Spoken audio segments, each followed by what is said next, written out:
Good morning everyone.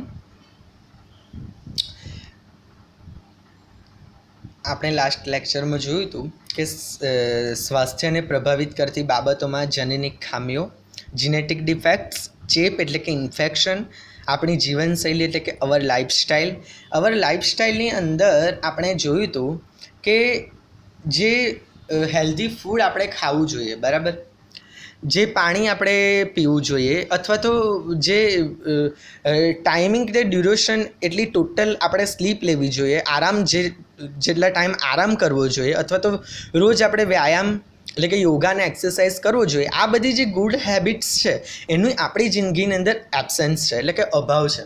આપણે આમાંથી એક પણ વસ્તુ જે કરવું જોઈએ એ સારી રીતે નથી કરતા, બરાબર. જમવાનું તો જમીએ છીએ પણ કેટલી સ્પીડમાં, હેલ્ધી ફૂડ તો ખાતા જ નથી. આપણા જીવનની અંદર મોસ્ટલી હવે ફાસ્ટ ફૂડ અને એ બધું વધારે આવી ગયું છે. પ્લસ આપણો રોજનો જમવાનો ટાઈમ પણ ફિક્સ ના હોય. આજે 11 વાગે, કાલે 12 વાગે, કોઈક વખત 1 વાગે, કોઈક વખત 2 વાગે, બરાબર. બીજું, પાણી ગમે તે રીતે આપણે ઊભા પાણી પી લઈએ સ્પીડમાં, ગમે તે રીતે. બીજું કે રોજ આપણે ડેલી 6 to 8 અવર સ્લીપ પણ ના લેતા હોય. જે ટાઈમે સૂવાનું એ ટાઈમે સૂતા ના હોય, જે ટાઈમે જાગવાનું એ ટાઈમે જાગતા ન હોય, ઉઠીને આપણે યોગા એક્સરસાઇઝ કરતા ના હોય. આ બધી જે હેબિટ્સ છે, આ સારી આદતો, એની આપણા જીવનની અંદર અભાવ છે. એ બધું આપણે કરતા નથી, એના લીધે આપણને રોગો થાય છે, બરાબર. એટલે કે આ બધી લાઈફસ્ટાઈલ છે, એ આપણી લાઈફસ્ટાઈલ છે એ સારી નથી, એના લીધે આપણને જે રોગો થાય છે, બરાબર. હવે સ્વાસ્થ્યનો અર્થ, બરાબર, સ્વાસ્થ્યનો અર્થ શું થાય? What is the meaning of the health? તો કે રોગોની અનુપસ્થિતિ, એટલે કે નોન ડિસીઝ. આપણા શરીરમાં કોઈ પણ રોગ હોવો ના જોઈએ. બીજું કે શારીરિક અસ્વસ્થતા નથી, આપણને કોઈ શારીરિક અસ્વસ્થતા ના હોવી જોઈએ. શારીરિક અસ્વસ્થતા એટલે કાં તો આપણો પગ છે એ ભાંગેલો હોય, કોઈક લોકોને બોલવામાં પ્રોબ્લેમ હોય, બરાબર, કોઈકને એક પગ ના હોય. એ બધી આપણી શારીરિક અસ્વસ્થતા કહેવાય. એ બધું ના હોવું જોઈએ આપણને, બરાબર. એક તો કોઈ પણ રોગ ના હોવો જોઈએ, શારીરિક અસ્વસ્થતા ના હોવી જોઈએ. તો તેને આપણે સંપૂર્ણ રીતે શારીરિક, માનસિક એટલે સાયકોલોજીકલ અને સામાજિક અર્થમાં સ્વાસ્થ્ય તરીકે લઈ શકાય, બરાબર. એટલે કે એવા વ્યક્તિને આપણે એવું કહી શકીએ કે શારીરિક એટલે શરીરથી પણ સ્વસ્થ છે, મનથી પણ સ્વસ્થ છે, અને સામાજિક રીતે સોશિયલી પણ એ ગુડ એટલે કે હેલ્ધી છે. સોશિયલી ગુડ કઈ રીતે? તો કે ઘરની બહાર નીકળતા હોઈએ અને કોઈ એવો વ્યક્તિ હોય કે જેને કૂતરાથી બહુ જ બીક લાગતી હોય. હવે કૂતરાની બીક એને ફોબિયા કહેવાય, એના લીધે ઘરની બહાર જ ના નીકળી શકે. કૂતરું જોવે તરત જ દોડીને ઘરમાં બેસે. તો એ છે એ સ્વસ્થ ના કહેવાય, એટલે કે એને સામાજિક રીતે એને સ્વસ્થ ના કહી શકાય, બરાબર. પછી લોકો શું કહેશે, અને કૂતરાની બીક લાગે છે એટલે ઘરમાંથી બહાર નહીં નીકળતું. તો એ સોશિયલી અનહેલ્ધી કહેવાય, સામાજિક રીતે એ રોગિષ્ટ અથવા તો અસ્વસ્થ કહેવાય, બરાબર. એટલે કે આ ત્રણેય શારીરિક, માનસિક અને સામાજિક ત્રણ રીતે જે વ્યક્તિ સ્વસ્થ હોય એને સ્વસ્થ કહી શકાય.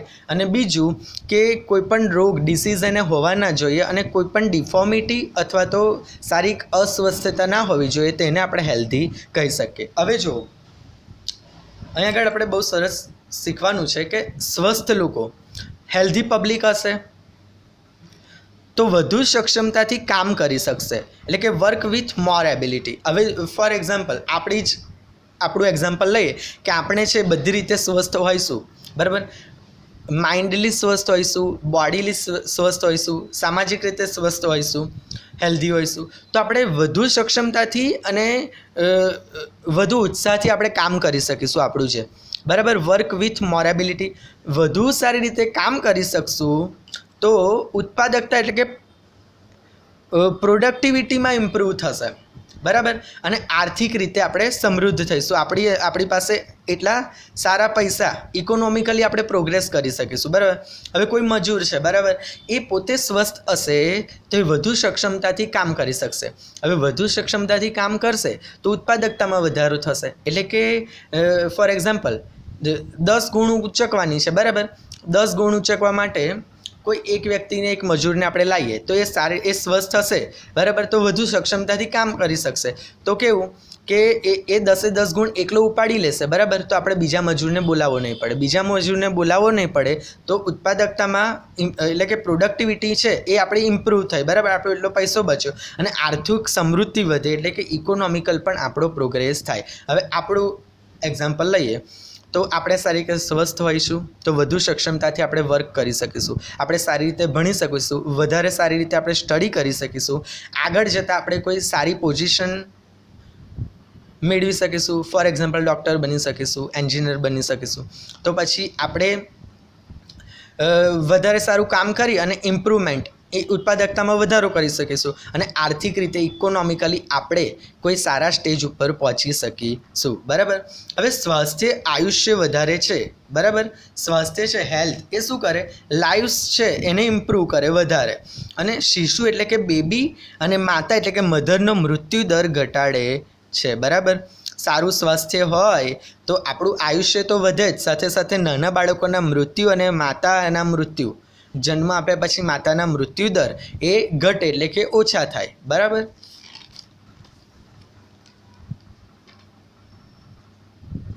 હવે 2 માર્ક્સ માટે મોસ્ટ આઈએમપી ક્વેશ્ચન, 2 માર્ક્સ માટે મોસ્ટ આઈએમપી ક્વેશ્ચન કે સારું સ્વાસ્થ્ય એટલે કે ફોર મેન્ટેન ગુડ હેલ્થ, એવું પૂછી શકે કે ગુડ હેલ્થ મેન્ટેન કરવા માટે શું શું કરવું જોઈએ, અથવા તો સારું સ્વાસ્થ્ય જાળવી રાખવા માટે શું શું કરવું જોઈએ, 2 માર્ક્સમાં પૂછાઈ શકે. તો આ લખવાનું, પહેલું સંતુલિત આહાર એટલે કે બેલેન્સ ડાયટ લેવું જોઈએ, બરાબર. સંતુલિત આહાર મેં જેમ શીખવાડ્યું એમ ટાઈમ ટુ ટાઈમ અને હેલ્ધી ફૂડ ખાવું જોઈએ. બીજું વ્યક્તિગત સ્વચ્છતા, ક્લીનલીનેસ, આપણે પોતે શરીર સ્વચ્છ રાખવું પડે, બરાબર, એટલે કે સારી રીતે સવારે નહાવું ધોવું, બરાબર, બ્રશ એ બધું આપણી વ્યક્તિગત સ્વચ્છતા આપણે સારી રાખવી જોઈએ. અને કીધું છે કે જે લોકો પોતે ચોખ્ખા ના રહેતા હોય એમાં બધા જ રોગો આવીને બેસે, એટલે કે એ અનહેલ્ધી બની જાય, બરાબર, એ રોગોનું ઘર બની જાય. બીજું કે નિયમિત વ્યાયામ એટલે કે ડેલી એક્સરસાઇઝ તો કરવી જ જોઈએ આપણી બોડીને મેન્ટેન રાખવા માટે, બરાબર. ડેલી એક્સરસાઇઝ કરીએ તો આપણું બીપી, બ્લડ પ્રેશર, ડાયાબિટીસ, બરાબર, આપણું બ્લડ સર્ક્યુલેશન બધું સારું રહે, પ્લસ આપણા જોઈન્ટ્સ છે એ ગંઠાઈ ના જાય, બરાબર. આર્થરાઇટિસ છે એ થવાના ચાન્સીસ ઓછા થઈ જાય, બરાબર. આપણું હાર્ટ હેલ્ધી રહે, બરાબર. એટલે નિયમિત વ્યાયામ કરવો જોઈએ, બરાબર. પહેલું સંતુલિત આહાર, બેલેન્સ ડાયટ, પછી ક્લીનલીનેસ રાખવી જોઈએ. ક્લીનલીનેસ રાખીશું તો શું થશે કે મચ્છર એ બધાનો ઉપદ્રવ નહીં થાય ને રોગો નહીં થાય. નિયમિત વ્યાયામ, ડેલી એક્સરસાઇઝ કરવી જોઈએ. રોગો પ્રત્યેની જાગૃતિ, અવેરનેસ અબાઉટ ધ ડિસીઝ, રોગો પ્રત્યે જાગૃતિ, આપણને આજે કંઈક અમુક આપણી બોડીની અંદર આજે કંઈક અલગ વસ્તુ થાય છે. ફોર એક્ઝામ્પલ, રોજ આપણે સારી રીતે બોલી શકીએ છીએ, આજે આપણે બોલવાનો ટ્રાય કરીએ અને ગળામાં ઘસારો થાય તો આપણને ખબર પડવી જોઈએ કે આપણામાં કંઈક થયું છે, એટલે કે રોગો પ્રત્યેની જાગૃતિ, અવેરનેસ અબાઉટ ધ ડિસીઝ. શરીરના વિશિષ્ટ કાર્યો પર તેની અસરો અને એ રોગને લીધે શરીરના કયા કયા કાર્યો પર શું ખરાબ અસરો થાય છે એ પણ આપણને ખબર હોવી જોઈએ. એટલે કે અવેરનેસ આપણે રાખવાની, જાગૃતિ રાખવાની કે મને આજે આ વસ્તુ થાય છે, રોજ એ થતી નથી, તો કંઈક પ્રોબ્લેમ છે, બરાબર. એટલે કે effect of then on works of body, બરાબર. એટલે કે કોઈ રોગ થાય છે આપણને અને એના લીધે આપણા શરીરના કાર્યો ઉપર એની શું અસરો થાય છે એ આપણને ખબર પડવી જોઈએ. હવે ચેપગ્રસ્ત રોગો સામે રસીકરણ, બરાબર, એટલે કે vaccination for the infectious disease, એટલે કે જે ચેપગ્રસ્ત રોગો છે એની સામે વેક્સિનેશન નિયમિત. જો બાળક આપણા ઘરમાં જન્મે તો એને 2 થી 3 વર્ષ 5 વર્ષ સુધીનું જે નિયમિત વેક્સિનેશન હોય છે કરાવવું જ જોઈએ. અમુક રોગોથી બચવા માટે, ચેપગ્રસ્ત, પોલિયો ને એ બધા જે રોગો છે એનાથી બચવા માટે વેક્સિનેશન છે એ જરૂરી છે. બીજું ઉત્સર્ગ દ્રવ્યોનો યોગ્ય નિકાલ એટલે એક્સક્રિટિવ પ્રોપર ડિસ્પોઝલ, એટલે કે જે આપણું મળ છે, બરાબર, આપણું જે સ્ટૂલ છે એનો યોગ્ય નિકાલ, જ્યાં ત્યાં ગંદકીમાં બેસી નહીં જવાનું, બરાબર. પછી એ બધા જે ઉત્સર્ગ દ્રવ્યો છે એનો યોગ્ય નિકાલ કરવાનો, કારણ કે પછી એના લીધે અમુક ડિસીઝ ફેલાય. વાહકોનું નિયંત્રણ એટલે કંટ્રોલ ઓફ કેરિયર્સ. વાહકો એટલે જેમ કે કોઈને ડાયરિયા થયો છે તો એના જે વાહકો, એના જે જમ્સ છે એ એના સ્ટૂલ ઉપર હશે, એટલે કે મળ ઉપર હશે. માખી એના પર બેસી અને આપણા ઘરમાં જે ખુલ્લા ખોરાક ને બધું પડ્યું હોય એના ઉપર બેસે, પછી એ ખોરાક આપણે ખાઈએ અને આપણને પણ ડાયરિયા થાય, એટલે કે એનું કેરિયર થયું. રોગો માટેના જે વાહકો છે મચ્છર, માખી છે, બરાબર છે. પછી આપણે એકબીજા સાથે હેન્ડશેક કરીએ, એ બધા ઉપરનું જે નિયંત્રણ છે, કંટ્રોલ, એ જરૂરી છે રોગોથી બચવા માટે. અને આરોગ્યપ્રદ ખોરાક અને પાણીના સ્ત્રોતોની જાળવણી. આરોગ્યપ્રદ ખોરાક, બરાબર, હેલ્ધી ફૂડ અને પાણીના જે સ્ત્રોતો છે, care about the water resource. આપણી જે પાણીની ટાંકી, જે આપણે રોજ પાણી માટે વાપરીએ છીએ, પીવા માટે અથવા તો કપડાં ધોવા, ખાવા, વાસણ માટે, બરાબર, એના સ્ત્રોતોની સારી જાળવણી. નદી તળાવ આપણા બધા પાણીના સ્ત્રોતો કહેવાય. એમાં ગમે તે રીતે કચરો ને બધું ફેંકવાનું નહીં, કારણ કે એ પાણી દૂષિત થઈને ફરી આપણા જ ઘરોમાં આવવાનું છે. પાણીની ટાંકી જે આપણા ઘરમાં હોય છે એની નિયમિત અઠવાડિયે, 2 અઠવાડિયે, મહિને સફાઈ કરવી જરૂરી છે, બરાબર. એટલે કે સારું સ્વાસ્થ્ય જાળવી રાખવા માટે આટલી વસ્તુ કરવી જોઈએ. હવે વોટ ઇઝ અ રોગ? ડિસીઝ કોને કહેવાય? બરાબર, વોટ ઇઝ અ ડિસીઝ? તો કે જ્યારે શરીરના એક કે વધુ અંગો, બરાબર, આપણી બોડી છે એના એક અથવા તો વધારે પાર્ટ્સ, બરાબર, એક કે વધુ અંગો અથવા તો તંત્રો, એટલે કે સિસ્ટમ, બરાબર, આપણી જે ડાયજેસ્ટિવ સિસ્ટમ છે, બરાબર, પછી ઇમ્યુનિટી સિસ્ટમ છે, બરાબર, પછી આપણી હોર્મોનલ સિસ્ટમ છે, નર્વસ સિસ્ટમ છે, એ બધાના જે કાર્યો છે એની પ્રતિકૂળ અથવા તો ડેમેજેબલ અસરો થાય, જેને કારણે વિવિધ ચિહ્નો અથવા તો સિમ્ટમ્સ કે લક્ષણો જોવા મળે, ત્યારે તેને આપણે કહીએ છીએ કે આપણે સ્વસ્થ નથી, એટલે કે આપણને રોગ થયો છે. એટલે હવે આ તમને હું સમજાવું કે આપણા એક કે વધારે અંગો. હવે જ્યારે આપણને માથું દુખે, સાથે સાથે પગ હાથ દુખે, બરાબર, એટલે એક કે વધુ અંગો આપણા દુખ્યા. હવે કોઈક તંત્રો બોડીના, એટલે કે કોઈ સિસ્ટમ, બરાબર. હવે આપણી નર્વસ સિસ્ટમની અંદર અથવા તો હોર્મોનલ સિસ્ટમની અંદર કંઈક ઇમ્બેલેન્સ થયું છે, બરાબર, એના લીધે આપણને માથું દુખે છે.